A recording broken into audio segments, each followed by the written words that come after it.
Boom. What is going on, ladies and gentlemen? Happy Wednesday to you all, and welcome to another live beer review. Today we're going to be taking a look at a West Virginian brewery today. I know I don't really get my hands on a lot. I don't think I've ever gotten my hands on a brewery from West Virginia, and I was down in Ohio probably around maybe a month ago by now, I think. And they're right on like the Ohio, Pennsylvania, West Virginia border over there. So there was a couple times we were down in West Virginia, and I picked some beers up at a liquor store down there, and I found this, and I was like, okay, I need to make sure I hold on to one of these because I had like a few of them when we were down in Ohio, and I wanted to bring one back to review, and that's what we're going to be doing today, because today we got one from Parkersburg Brewing Company, and this is one of their like year-round kind of, their easy drinking kind of, I want to say sessionable, but I guess one of their namesake kind of double IPAs. Today we got the Daze. This one is, I guess they made this one in like a collaboration effort for some kind of like thing where they're inspired by the POW, which is called Protect Our Winters, which is a movement to change towards like climate action and awareness, all that kind of stuff. So I like that. I like that. I like that they're trying to go into more of like trying to protect the environment kind of realm, and they came out of it with a beer to kind of represent that, which I think is really, really cool. So hopefully they're probably donating to different causes and all that kind of stuff. But yeah, this guy comes in at an 8.3% ABV, and just, it's a single hop double IPA, so I'm expecting with it having such a heavy IBU rating, I think it's like an 87 IBUs, so they probably added a lot of hops during the boil to kind of get that IBU rating up, but then apparently they said they added a lot during I'm guessing towards the end, which is probably the whirlpool stage, where they added a lot of hops to where you only add the hops in there during the whirlpool to add flavors. So they probably did that pretty damn well. I know I vaguely remember kind of what this tastes like, but I'm excited to drink it again. I think it was a pretty solid one. I know it has some like an average rating on Untappd, but I'm pretty excited, and I wanted to kind of get a review out there for this brewery because this is like a small town. I think Parkersburg is just a small town in West Virginia, so I wanted to kind of help them kind of get their stuff out there a little bit more. So yeah, I'm ready to crack this guy open and let's see what this thing's all about, even though I've had it before, but my memory on it's pretty vague. Let's see what we get on the smell. Oh yeah, definitely getting like almost kind of like a, definitely not your like normal hoppy kind of smell for a double IPA. Definitely getting some other notes going through. Maybe like a little bit like of a sweetness coming through. Maybe like a berry sweetness almost. So they don't say what kind of hops they used on this guy, which is okay. But yeah, it smells absolutely delicious. Doesn't really smell like it has a really hoppy bite to it, which is going to be curious to see how hoppy it is when I drink it. So I'm going to be drinking out of my Untappd can style glass, and I always drink. Most of the time I always use this glass for any kind of thing besides a stout that's a little 12-ounce can, just because it fits in there really well. So let's pour this and see what this thing looks like on the pour. Yeah, it has like a nice golden color, not really much of a haze to it. A little bit of a light head, but not much. But still has that nice golden color, I think is really nice. But yeah, that looks absolutely delicious, if I say so myself. Light, like white fluffy head. I'm kind of expecting this to have more of an oily mouthfeel than a juicy mouthfeel, just because it's not like that very heavy hazy IPA that usually brings off that kind of mouthfeel. So I'm expecting more of like an oily kind of oil slick the mouth kind of feeling. But yeah, it looks absolutely delicious. Let's see what we got on the nose now. Yeah, still not really getting a lot of hop forward on the nose, which is very surprising for an 87 IBU IPA. Definitely getting more of those natural fruit flavors that are produced from the hops a lot more. Maybe a little bit of like a stone fruity berry kind of thing going in there. Maybe like a slight melony kind of note. I don't know if one of the hops they use kind of brings off like a bitter melon kind of flavor. But it's got a nice mix between those things, stone fruit, berry, and kind of like a slight bitter melon kind of situation. But yeah, I'm excited. So without further ado, let's drink this guy. So cheers. Happy Wednesday.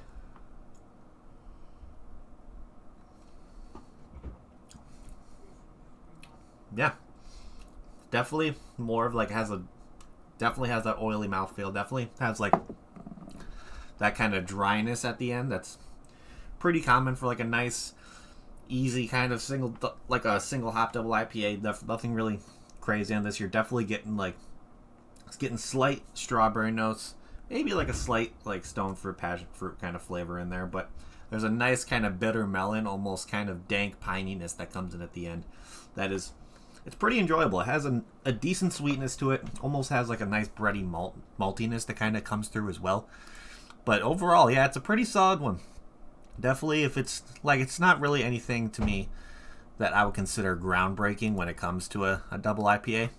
But they just made a nice, simple, easy drinking double IPA, even though it's an 8.3%, which to me is not sessionable whatsoever. That's something, if you have a few of these, you're going to not want to drive. But yeah, it's still pretty solid.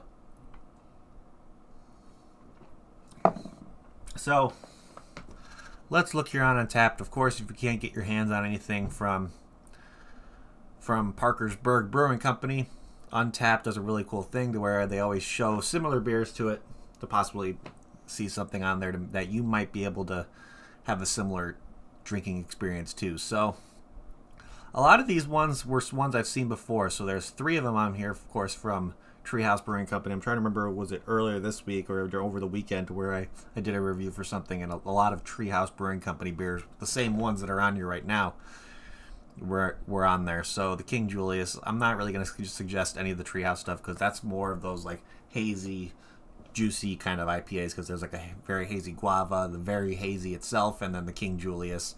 And then we have the one from Bakes Brewing Company, the Ojo, which I don't think that would be a similar one. It's because that's more of a citrusy kind of note as well. But there's one here that I want to take a look at, and I think the name of this beer is absolutely fantastic, and it's the one that kind of stood out to me for similar beers, and I didn't even look at it to see if it'd be similar. So this one is called Shitter Was Full from Sudden Death Brewing Company. And I guess they collaborated with, let's see, where is this one out of? Okay, so it's a brewery. They collaborated with a brewery. Okay, Sudden Death is out of Germany. So they kind of, I just love the name Shitter Was Full. That's just a great name for a beer. And this one is let's see, plenty of good one and eggnog will be consumed. Blah, blah, blah. So yeah, it's a dry hop it's multiple hops, but that's bringing kind of, let's see, Centennial. Okay, so that's kind of, it's pretty close. Pretty close. Of course, that one's going to have more citrusy flavors, I think, because there's citra hops in there as well. But I think if you're in Germany or have your opportunity to get your hands on the Shitter Was Full from, it just makes me laugh whenever I say that, from Sudden Death Brewing Co., you might have a kind of same experience. I know it's not really going to be the most similar just because you're going to get notes of citrusiness along with kind of tropical fruits that the Mosaic brings in and all that kind of stuff. It's just, but I think that Centennial and the Whirlpool might add like that berry stone fruit. I wouldn't be surprised if this one's a Centennial hops now I think about it, because similar flavors, and it's always, you're always going to find a different experience when it comes to a single hopped IPA, just because it all depends on where that hops was grown. One hops in one area can taste completely different than in a different area, and it can be the same kind of hop. So it always just depends on where it's grown, the kind of environment it's in, but you're going to get different kind of notes. One kind of flavor is going to be more predominant than the other. It's just, but overall, yeah, it's a solid, very, very solid single hop double IPA, and I think it was done pretty damn well. It's smooth, it has the nice oily mouthfeel. The sweetness, like a bready sweetness, kind of mingles well with like the natural sweetness you get off the hops in there that brings off like that berry kind of flavor almost. Yeah, it's solid. Very, very solid. So, I think Untapped does not have a description on this one, but luckily the can on here has it. So, what they say is this single hop brew has notes of berry and stone fruit flavor from the late hop additions and delivers a smooth, easy drinking double IPA. That's pretty much all they have. And let's see what else they have on here. This Steezy brew is meant for all you shredders and free riders looking for a sick jib.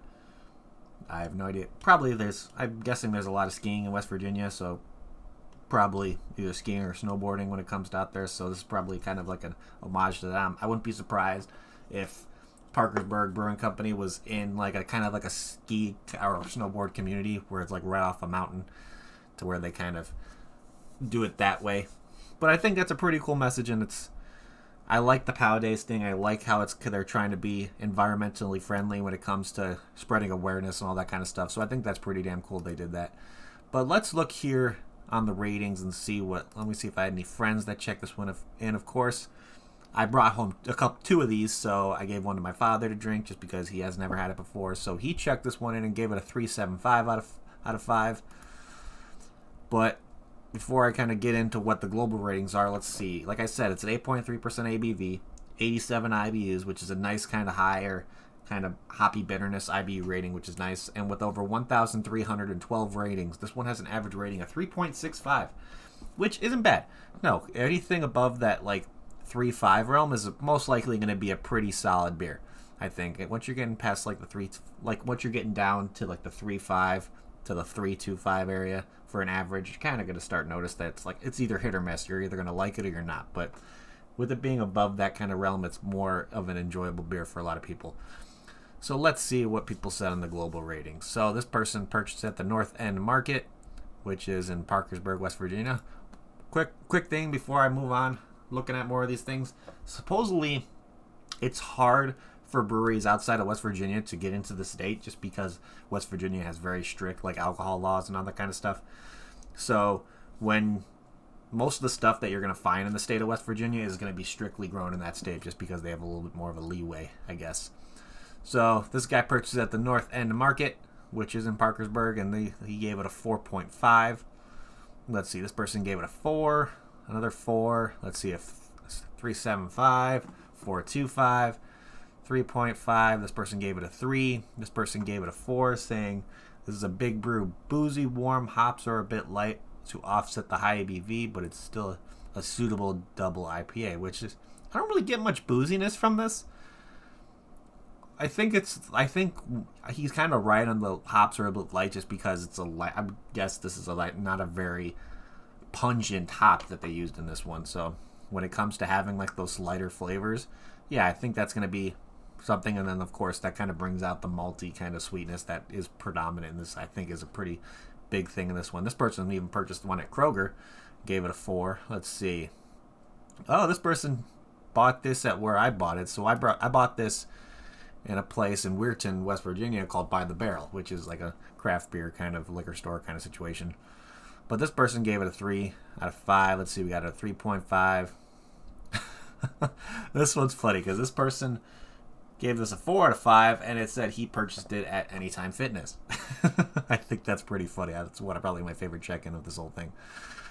But yeah, pretty average rating. I'm seeing stuff all the way up to a 4.25, maybe a 4.5, and kind of lowest I'm seeing it down to a rating is a 3, which is, it's still pretty good. It's an average is going pretty well on this one. So let's start figuring out what we're going to be doing for ratings on this one. First off, can art. Yeah, it's okay. It's something that, I don't know, I think the main reason why this one caught my attention at the liquor store just because I was looking for a nice double IPA, and it says double IPA right on the front of it. So I was like, okay, this is a West Virginia brew. I wanted to stick to something that was within the state, not something that I normally can get my hands on because I don't want to do that. I want to go to a new place and try beers that are available in that area and probably that area only. So I like the message they put on here, kind of having that kind of wooden, almost have that wood board like accent in the background, having like a sign almost that you would see on a mountain. But yeah, I like their logo. Their logo is really clean. Kind of like those blue mountainy kind of things in the background, having that mountainous range thing going on. But yeah, it's nothing really that's super like eye-catching to this. It's just overall, it's really well balanced. So I'd give this one for can art, solid 3 out of 5. Not bad at all. But let's see. If I got this beer in a flight at Parkersburg Brewing Company, would I get another one? To be honest, if they had something that was more of like a hazier IPA, I'd probably go to that one first, or maybe something that was more of a citrusy kind of feel, or maybe even a stout just because it's cold out kind of situation. I might lean towards those before I would get another one of these. I mean, I would, if I had the option of just having a glass of this, either when I went to pick it up at our liquor store or something, yeah, I'd get another 4-pack or a 6-pack. I think it was a 6-pack these were in. So yeah, it's good enough to where I would buy a 6-pack of it just to have once. I don't think I would go out of my way to find it again. But yeah, it's a good beer. It's definitely a good beer.